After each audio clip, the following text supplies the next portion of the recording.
হ্যাঁ দেন।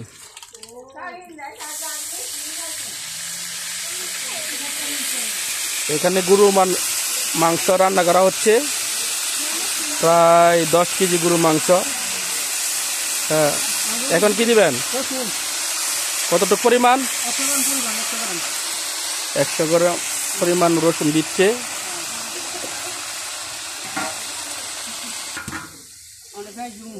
এখন পেঁয়াজ দিবে। পেঁয়াজ কতটুক? আধা কেজি পরিমাণ পেঁয়াজ দিচ্ছে এখানে। ওনার হাতে রান্না খুব স্বাদ, আমি এর আগেও খেয়েছি। দীর্ঘ 10 বছর যাবৎ উনি কাজে লিপ্ত। এখন কি দিচ্ছেন?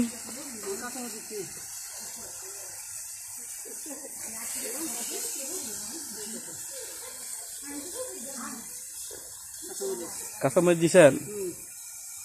কাঁচামরিচ দিছে। এখন মরিচ দিবে। মরিচ কতটুকু দিবেন পরিমাণ? 75 গ্রাম। এখানে 12 কেজি মাংস রান্না করা হচ্ছে।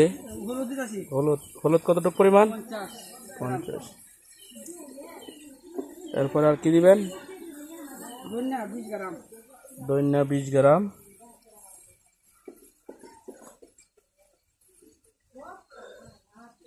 তারপরে আদা কতটুক? আদা 100 গ্রাম।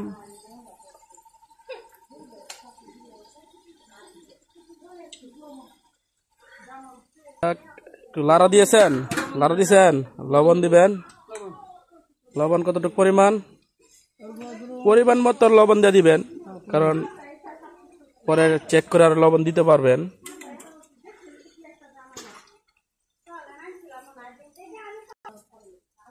জিরা কতটুকু পরিমাণ? 50 গ্রাম জিরা।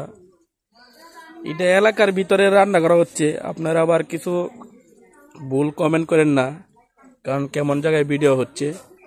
কারণ আমি এক জায়গায় আসছিলাম, ওনা খুব ভালো রান্না করে, দাওয়াতে আসছিলাম, এই জন্য একটা ভিডিও করলাম। কারণ প্রায় 2000 মানুষেরও ওনার রান্না করতে পারে, ভালো বাবুর্চি। ওনার রাতের পাক আমি আরো 1-2 বার খাইছি, অনেক স্বাদ। আপনারা কেউ যদি বিয়া শাদী সুন্নতে, এখন মাংসের মশলা দেওয়া হচ্ছে।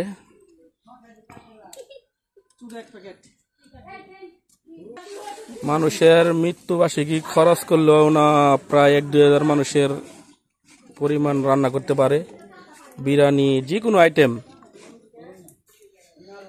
কোনো আইটেম খাবার ওনা ভালো রান্না করতে পারে। আপনার অ্যাড্রেসটা বলবেন? জগৎচর কোন জায়গায়? আপনারা পাইবে কিভাবে মানুষ আসলে? জগৎচর প্রাইমারি স্কুলের সাথে বাড়ি। আপনার নামটা বলেন? মিলন খান। আয়সা জগৎচর প্রাইমারি স্কুলের কাছে আয়সা বললে হবে মিলন ভাইয়ের বাড়ি কোনটা, যে কোনো মানুষ দেখা দিবে, বলবেন বাবুর্চি মিলন ভাইয়ের বাড়ি কোনটা। তারপরে মাংস এখন মশলা কষাচ্ছে। মশলা কষানোর পর মাংস দিবে। আর কতক্ষণ কষাবেন ভাই? 10 মিনিট কষাবে। 10 মিনিট পরে আবার এখানে দিতেছে। দুধ কতটুক পরিমাণ? 10টি সল দিচ্ছে। আমাদের মশলা কষানো হয়ে গেছে, এখন মাংসের উপরে ঢেলে দিবে।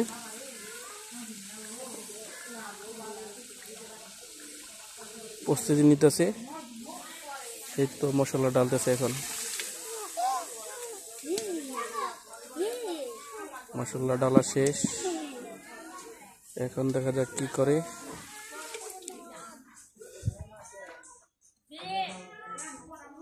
তো অলরেডি ডালা হয়ে গেছে, এখন আমাদের মাংস কষানো হবে। আবার আধা ঘন্টা পরে আপনাদের সাথে দেখা হবে। আধা ঘন্টা কষানোর পর বাই, আল্লাহ হাফেজ।